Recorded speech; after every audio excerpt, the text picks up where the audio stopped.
Saudari Chang, ada yang perlu kusampaikan. Aku merekomendasikan Saudari Wang untuk tugas penyiraman di gerejamu. Tetapi dia masih baru dan tak melakukan tugas itu dengan baik. Dia bukan kandidat terbaik. Aku punya motivasi sendiri. Aku takut kinerja gereja kami terganggu jika orang terbaik dipindahkan, dan aku akan terlihat tidak kompeten. Tindakanku sangat egois. Aku merasa bersalah tentang hal ini.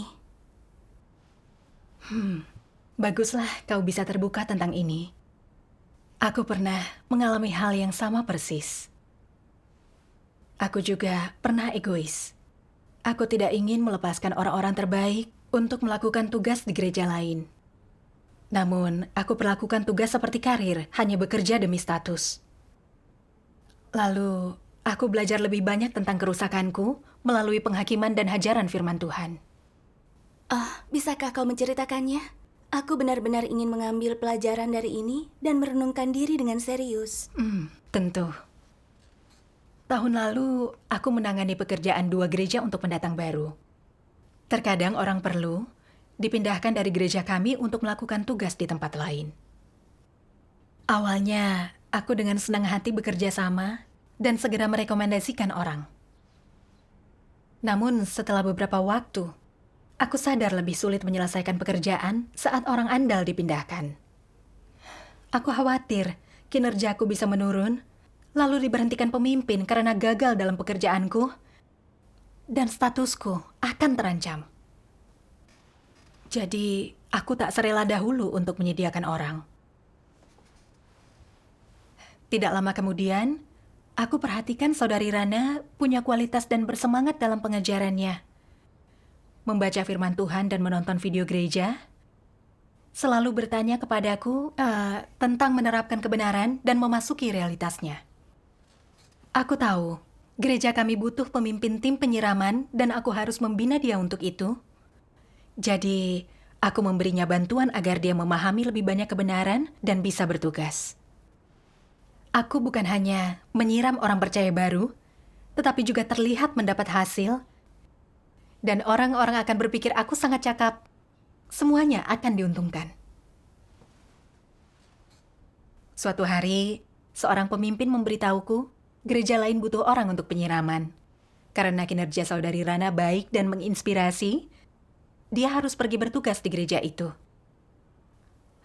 Aku sangat kesal saat mendengar ini. Kupikir, aku yang membinanya jadi pemimpin tim penyiraman. Dan bukan hanya gereja itu yang membutuhkan orang. Aku sangat menentang itu. Beberapa hari kemudian, pemimpin mengemukakan ide memindahkan Saudari Rana lagi. Katanya dia punya kualitas, bisa dilatih untuk tanggung jawab lebih besar. Penentanganku makin besar. Aku berpikir, kau ingin mengambil dia. Jika pekerjaan gereja kami terus mengalami kemunduran, aku akan diberhentikan. Aku berkata, dia bisa tinggal di sini dan dibina untuk posisi kepemimpinan. Apa itu karena marah? Kau hanya tak ingin membiarkannya pergi. Benar. Ada lebih banyak pendatang baru di gereja lain. Mereka lebih membutuhkan penyiraman. Aku tak berani bilang melarangnya pergi. Namun aku dipenuhi kemarahan dan merasa buruk. Aku tidak bisa menerimanya. Tidak lama sebelum itu, pemimpin telah memindahkan 2 pemimpin tim dari gereja kami. Jadi aku terus mengisi lowongan dan membina orang baru. Lalu yang terpenting, kandidat bagus sulit ditemukan. Jika tak mendapat hasil baik, aku tak akan bisa membuat diriku terlihat baik. Aku merasa tidak bisa melakukan tugas itu dan makin sengsara. Aku merasa dizalimi dan tak bisa menahan air mata. Melihatku seperti itu, pemimpin bersekutu denganku tentang kehendak Tuhan. Namun aku tak mau mendengarnya. Dia berkata, dengan bertindak seperti itu, aku menghambat pekerjaan gereja. Tetapi aku tak bisa menerimanya. Kupikir, bukankah ini karena mempertimbangkan pekerjaan gereja kami? Jika kau pikir aku menghalangi, silakan. Pecat saja aku. aku tak akan menimbulkan masalah lagi. Aku merasa buruk saat memikirkan hal itu. Jadi aku berdoa, ya Tuhan, aku tidak bisa tunduk pada apa yang terjadi sekarang. Aku merasa dizalimi. Bimbing aku agar bisa mengerti apa yang salah denganku. Amin. Lalu apa yang kau lakukan untuk lebih memahami dirimu? Saat itu aku merenung, kenapa saat memimpin membuat perubahan biasa, orang lain tak masalah dengan itu, tetapi aku keberatan. Aku harus melawannya. Aku punya banyak penentangan batin, dan bukan hanya sekali dua kali aku bertindak begitu. Kenapa aku begitu sulit untuk tunduk? Apa alasan sebenarnya? Lalu aku ingat kutipan firman Tuhan ini. Tugas tidaklah dikelola olehmu, itu bukan karirmu sendiri atau pekerjaanmu sendiri. Tugas adalah pekerjaan Tuhan. Pekerjaan Tuhan membutuhkan kerjasamamu yang menyebabkan munculnya tugasmu. Bagian dari pekerjaan Tuhan yang dengannya manusia harus bekerja sama adalah tugas manusia. Tugas itu adalah bagian dari pekerjaan Tuhan. Itu bukan karirmu sendiri, bukan urusan rumah tanggamu, atau urusan pribadimu dalam kehidupan. Entah tugasmu dalam urusan eksternal atau internal, itu pekerjaan rumah Tuhan. Itu satu bagian dari rencana pengelolaan Tuhan. Itu amanat yang Tuhan berikan. Itu bukan urusan pribadimu. Bagaimana seharusnya engkau memperlakukan tugasmu? Engkau tak boleh melaksanakan tugasmu sesukamu. Engkau tidak boleh bertindak sembarangan. Sebenarnya apakah arti tugas? Apakah tugas adalah sejenis karir? Dapatkah dikatakan tugas yang telah diberikan kepadamu menjadi urusanmu sendiri? Sama sekali tidak demikian. Beberapa berkata, bukankah tugas itu urusanku ketika telah diberikan padaku? Tugasku adalah tanggung jawabku. Bukankah apa yang dibebankan kepadaku adalah urusanku? Jika aku menanganinya sebagai urusanku, bukankah aku akan lakukan dengan benar? Jika tidak, akankah aku melakukannya dengan baik? Apakah perkataan ini benar atau salah? Semua itu salah, bertentangan dengan kebenaran. Tugas bukanlah urusan pribadimu. Itu bagian dari pekerjaan Tuhan. Dan engkau harus melakukannya sebagaimana yang Tuhan tuntut. Engkau sesuai standar hanya jika engkau melaksanakan tugasmu dengan hati yang taat kepada Tuhan. Jika engkau selalu melaksanakan tugasmu menurut gagasan dan imajinasimu sendiri dan menurut kecenderunganmu sendiri, engkau tidak akan pernah sesuai standar. Hanya melaksanakan tugasmu sesuai keinginanmu bukanlah berarti engkau sedang melaksanakan tugasmu. Karena yang kau lakukan tak berada dalam lingkup pengelolaan Tuhan. Itu bukan pekerjaan rumah Tuhan. Sebaliknya, engkau menjalankan urusanmu sendiri, dan ini tidak diingat oleh Tuhan. Amin. Amin. Amin. Setelah membaca ini, aku sadar. Tugas bukanlah karir. Ini bukan pekerjaanku. Itu amanat Tuhan. Jadi, harus dilakukan sesuai tuntutan Tuhan dan rumahnya. Aku seharusnya tidak bertindak sesukaku, berdasarkan keinginan pribadiku. Aku mungkin terlihat melakukan banyak pekerjaan, namun itu bukan melakukan tugas. Itu menjalankan perusahaanku dan menentang Tuhan. Saat kupikir kembali, tiap kali diminta menyediakan orang, aku khawatir jika melepaskan anggota gereja berkualitas, gereja kami tak akan mendapatkan hasil baik, dan aku bisa kehilangan posisi. Aku tidak ingin menyediakan orang agar bisa melindungi statusku. Secara teori, tugasku diberikan kepadaku oleh Tuhan, dan itu tanggung jawabku. Tetapi dalam prakteknya, aku memperlakukannya seperti bisnis dan pekerjaanku sendiri. Sejak diberi pekerjaan itu, kupikir itu bisnisku, dan aku memegang kendali. Aku bersedia membantu menyediakan orang, jika itu tidak memengaruhi pekerjaanku. Tetapi jika terpengaruh, aku bersikeras menolak. Jadi, saat tahu saudari Rana akan dipindahkan, aku kecewa dan tak ingin melepaskan dia. Aku merasa dizalimi. Bahkan, aku ingin mengamuk, berhenti melakukan tugasku. Itu tak bisa disebut melakukan tugas. Aku jelas mengganggu dan menghalangi pekerjaan rumah Tuhan. Aku tidak menjunjung kepentingan rumah Tuhan, atau mencoba memuaskan Tuhan, tetapi membuat rencana untuk diriku, menggunakan tugasku sebagai kesempatan untuk bekerja demi status. Aku melakukan itu semua untuk diriku. Sebanyak apapun pekerjaan yang kulakukan, Tuhan tak akan memuji itu. Tuhan memberiku tugas, dan pekerjaan itu untuk rumah Tuhan. Aku seharusnya antusias bekerja sama tiap kali gereja butuh orang. Aku tidak boleh egois, hanya memikirkan diriku. Amin. Persekutuanmu memberiku pemahaman lebih baik tentang masalahku. Mempertahankan saudara-saudari, tidak ingin rumah Tuhan memindahkannya, hanyalah melindungi statusku dan menghalangi pekerjaan gereja. Tepat. Tidak lama kemudian, aku lebih memahami masalahnya. Seorang pemimpin menyebutkan dalam pertemuan esok harinya bahwa menyirami saudara-saudari adalah tugas pemimpin gereja, seraya membina orang agar semua orang bisa melakukan tugas yang sesuai. Benar. Mendengar itu, rasanya seperti terbangun dari mimpi. Dia benar. Menyiram dan membantu menemukan tugas yang tepat untuk saudara-saudari adalah bagian dari pekerjaanku. Namun, saat rumah Tuhan membutuhkan orang, meski tak berani menolak, aku melawannya dalam hati, memberi berbagai alasan menolaknya.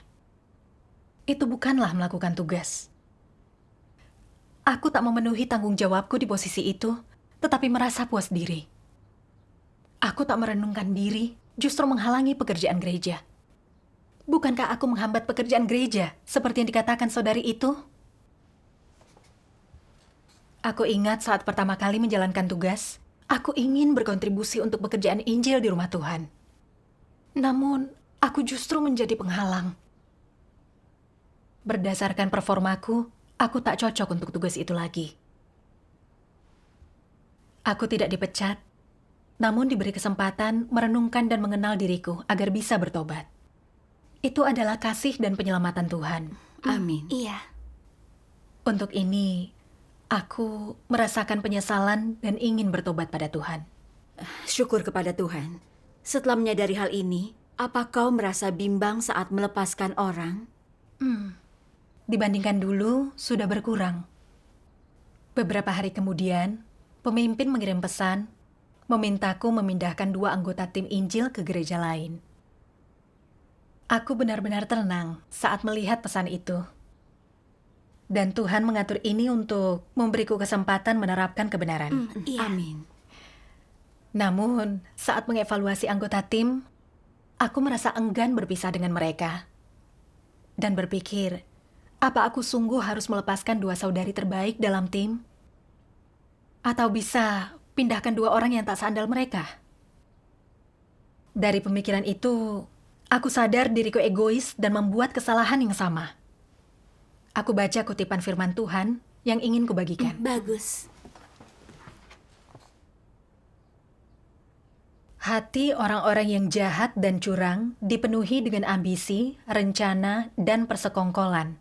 Apa ini mudah dikesampingkan? Tidak. Kiat untuk hal ini adalah mampu melaksanakan tugasmu dengan baik, bahkan ketika tak mampu mengesampingkan hal-hal ini. Sebenarnya ini tidak sulit. Engkau hanya harus membuat perbedaan. Jika ada sesuatu yang berkaitan dengan rumah Tuhan, dan itu sangat penting, engkau tak boleh menundanya, melakukan kesalahan, merugikan kepentingan rumah Tuhan, atau mengganggu pekerjaan rumah Tuhan. Ini prinsip yang harus kau ikuti. Jika kepentingan rumah Tuhan tidak dirugikan, tetapi ambisi-ambisi dan keinginanmu sedikit dirugikan, engkau harus menerima itu dan tidak menyinggung watak Tuhan. Inilah garis batasnya. Jika engkau merusak pekerjaan rumah Tuhan untuk memuaskan sedikit ambisi dan keangkuhanmu, apa yang akan menjadi konsekuensi akhir bagimu? Engkau akan digantikan dan mungkin disingkirkan. Engkau akan menerima murka dari watak Tuhan, mungkin tak memiliki kesempatan lagi untuk diselamatkan. Kesempatan yang Tuhan berikan ada batasnya. Berapa kesempatan yang orang dapatkan untuk diuji Tuhan? Ini ditentukan berdasarkan esensi mereka. Jika engkau memanfaatkan kesempatan yang diberikan dengan baik dan mampu menempatkan penyelesaian pekerjaan rumah Tuhan di atas kesombongan dan keangkuhanmu, engkau memiliki pola pikir yang benar. Amin. Amin. Itu benar. Ini diatur karena diperlukan untuk pekerjaan rumah Tuhan. Aku tak boleh menghambatnya untuk melindungi nama dan statusku. Aku selalu khawatir jika anggota tim terbaik dipindahkan. Pekerjaan gereja kami akan terpengaruh dan aku akan diberhentikan. Aku terjebak dalam gagasanku. Siapa yang akan dipecat jika menjunjung kepentingan rumah Tuhan dan memelihara kehendaknya? Tidak ada. Orang yang egois dan tercela menolak melepaskan anggota tim yang andal, memengaruhi pekerjaan rumah Tuhan dan kepentingannya adalah orang yang akan disingkirkan. Meskipun aku mempertahankan 2 orang saudari itu, tidak berarti gereja-gereja kami akan berjalan dengan baik. Motivasiku salah. Jika melindungi nama dan posisiku, aku tak akan dapat pekerjaan Roh Kudus. Bagaimana aku bisa dapatkan hasil tugas yang baik tanpa berkat Tuhan? Benar. Hal ini membuat pikiranku tenang, dan aku berkata kepada Tuhan, "Ya Tuhan, aku ingin menerapkan kebenaran dan berhenti melindungi statusku." Amin. Setelah itu, aku menawarkan 2 anggota tim Injil berkinerja terbaik. Syukur kepada Tuhan. Setelah menerapkan ini, aku merasa sangat damai. Menyenangkan melakukan itu. Amin. Iya, itu terbuka dan transparan. Curang dan berbohong untuk mempertahankan saudari berkinerja baik dalam tugasnya membuatku merasa bersalah dan gelisah. Hidup dalam kerusakan terasa mengerikan. Benar. Setelah pengalaman itu, kupikir aku telah sedikit berubah. Tetapi aku sepenuhnya disingkap tidak lama setelah itu. Suatu hari, pemimpin memintaku menyediakan beberapa anggota tim penyiraman lagi karena ada beberapa pendatang baru bilingual di gereja kami. Ketika aku pergi untuk menyaring mereka, aku sadar harus melepaskan hampir semua orang yang bilingual dan punya kualitas bagus. Aku mulai mengkhawatirkan reputasi dan posisiku lagi. Jika orang-orang itu sampai pergi, aku takut pekerjaan penginjilan gereja kami akan terpengaruh, bahkan tidak efektif. Malam itu, pemimpin mengirimiku pesan untuk memeriksa situasi. Aku merasakan banyak penentangan. Untuk setiap nama yang dia sebut, aku hanya menjawab, iya. Saat dia menanyakan detailnya, aku tak ingin mengatakan apa-apa. Kupikir, sejak awal aku tak ingin melepaskan mereka. Kau terus bertanya, kau menyedot habis orang-orang yang bisa melakukan tugas dari gereja kami. Bagaimana aku harus melakukan pekerjaanku? Aku sangat menentang dan tidak bisa tunduk.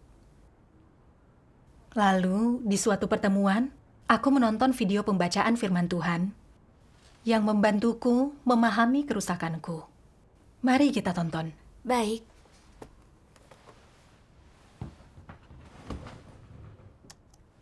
Tuhan Yang Maha Kuasa berfirman, esensi keegoisan dan kekejian antikristus sangat jelas.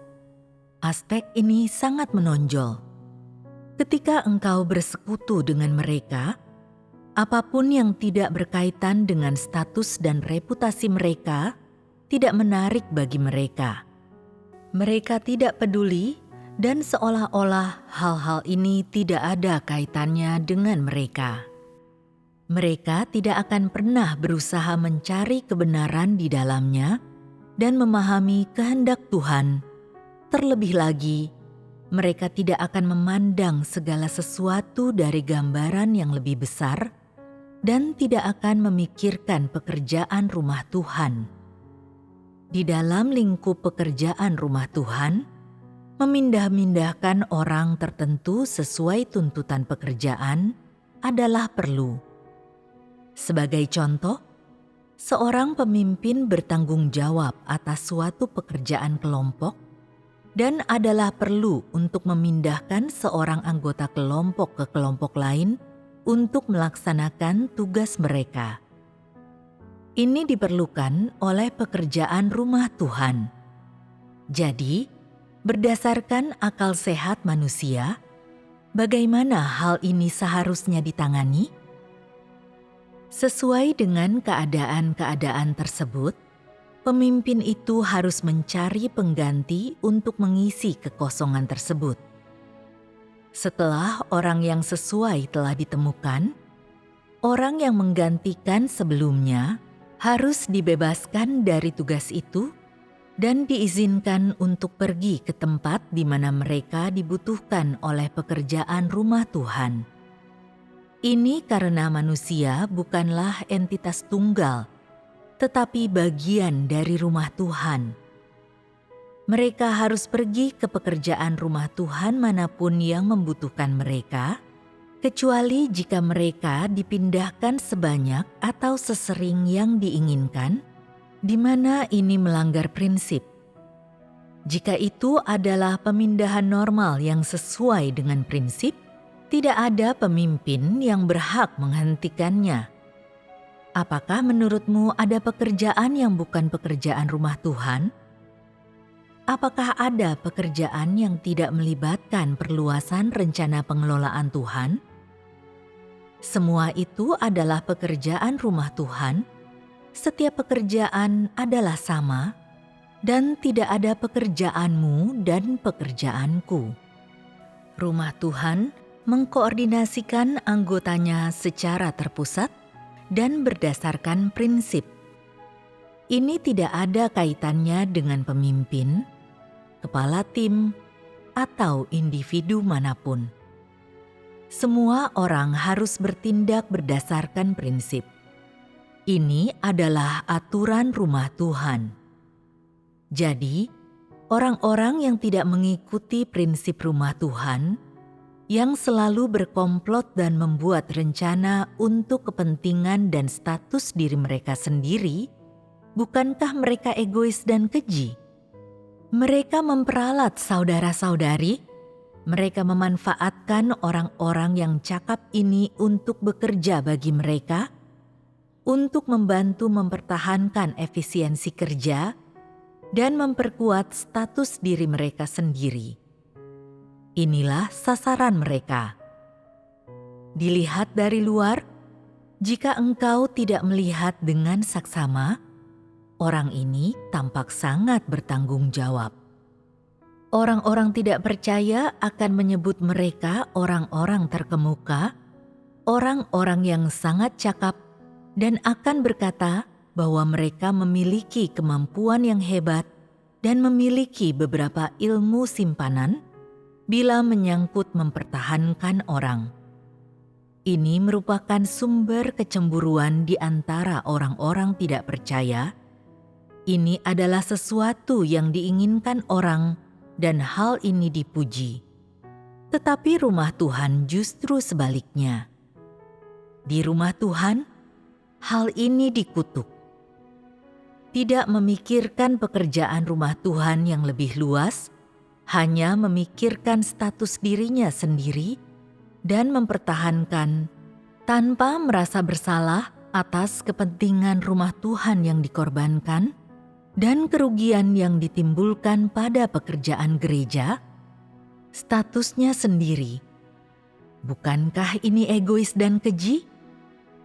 Ketika menghadapi situasi semacam itu, setidaknya engkau harus berpikir dengan hati nuranimu. Orang-orang ini semuanya adalah anggota keluarga Tuhan. Mereka bukan milik pribadiku. Aku juga adalah anggota keluarga Tuhan. Apa hakku untuk menghentikan rumah Tuhan memindahkan orang? Aku seharusnya memikirkan kepentingan rumah Tuhan secara keseluruhan dan bukannya hanya berkonsentrasi pada pekerjaan kelompokku sendiri.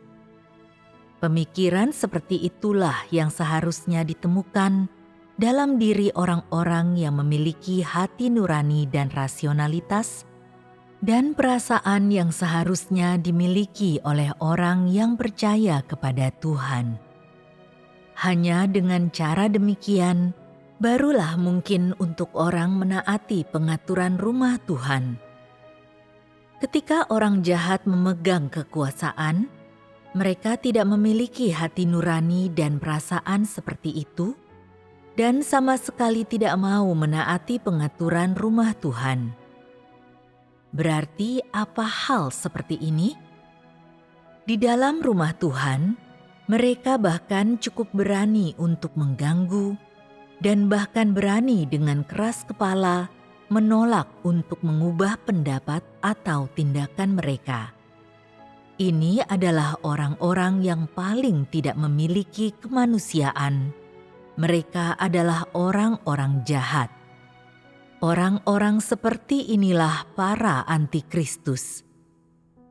Mereka selalu memperlakukan pekerjaan rumah Tuhan, saudara-saudari, dan bahkan aset rumah Tuhan, semuanya berada di bawah kekuasaan mereka sebagai milik pribadinya sendiri. Terserah mereka bagaimana hal-hal ini didistribusikan, dipindahkan, dan digunakan. Begitu semua itu berada di tangan mereka, seolah-olah mereka dirasuki iblis. Dan rumah Tuhan tidak boleh ikut campur, tak seorang pun yang boleh menyentuhnya. Di wilayahnya, mereka adalah orang berpengaruh, paling berkuasa, dan siapapun yang pergi ke sana harus menaati perintah dan pengaturan mereka, serta melakukan apa yang diinginkan mereka. Ini merupakan manifestasi dari keegoisan dan kekejian dalam karakter antikristus. Amin.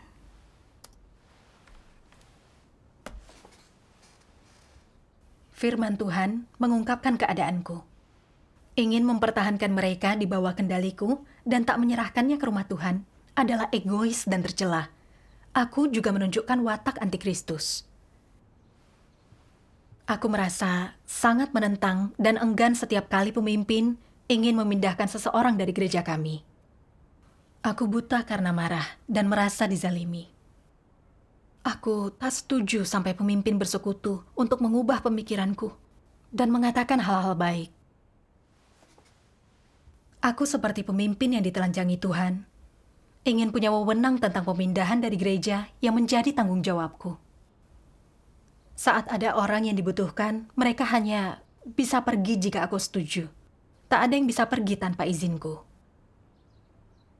Aku mempertahankan gereja-gereja dalam kendaliku, menjaga segalanya di bawah komandoku.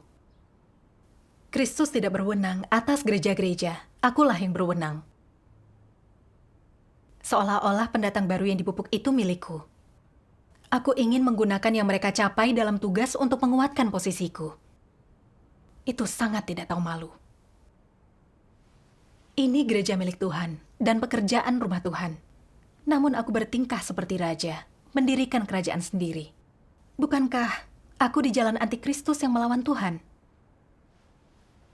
Tanpa persekutuanmu, aku tak akan menyadari betapa seriusnya ini. Saat rumah Tuhan perlu memindahkan orang, aku berusaha membuat mereka tetap dalam kendaliku, hanya bekerja demi nama dan status. Itu persis yang akan dilakukan antikristus. Benar. Itu juga mengingatkanku kepada para pendeta. Mereka tahu gereja Tuhan yang Maha Kuasa bersaksi Tuhan telah datang kembali dan mengungkapkan banyak kebenaran. Namun takut kongregasinya akan mengikuti Tuhan yang Maha Kuasa begitu melihat kebenaran ini. Lalu mereka akan kehilangan status, reputasi, nafkah. Pendeta berusaha menjauhkan mereka dari jalan yang benar. Mereka berkata domba itu milik mereka dan takkan membiarkannya mengikuti Tuhan. Mereka memperlakukan orang percaya seperti milik pribadi, mengendalikan dan memperebutkan orang percaya melawan Tuhan. Mereka hamba jahat, antikristus yang tersingkap pada akhir zaman. Bagaimana tindakanku berbeda dalam esensinya dari para pendeta dan penatua itu? Aku mengendalikan orang lain untuk melindungi posisiku. Jika tidak bertobat, aku akan dikutuk dan dihukum Tuhan bersama antikristus. Umat pilihan Tuhan adalah milik Tuhan, bukan milik manusia. Yang dibutuhkan untuk tugas di rumah Tuhan bisa dipindahkan sesuai kebutuhan. Aku tidak berhak menahan siapapun di gereja yang aku kelola. Membina orang untuk pekerjaan rumah Tuhan adalah tugasku. Dan pemimpin memindahkan orang adalah hal yang sangat biasa.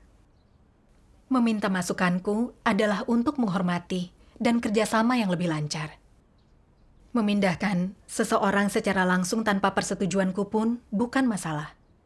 Iya, Aku tak berhak mempertahankan orang di bawah kendaliku. Aku tahu tidak bisa terus hidup egois. Tuhanlah yang memberiku napas pada saat itu. Jadi untuk apa aku melawan? Aku mungkin tidak berkontribusi untuk rumah Tuhan. Tetapi setidaknya tidak boleh ikut campur. Aku harus menguntungkan pekerjaan rumah Tuhan. Benar. amin. Setelah itu, kapanpun dibutuhkan, aku akan membantu pemindahan dan berhenti memikirkan kepentinganku sendiri. Syukur kepada Tuhan. Suatu kali, seorang saudari yang kupindahkan ke gereja lain mengirimiku pesan. Berkata, mereka mendapatkan banyak dari pelatihan penginjilan. Aku merasa senang dan malu.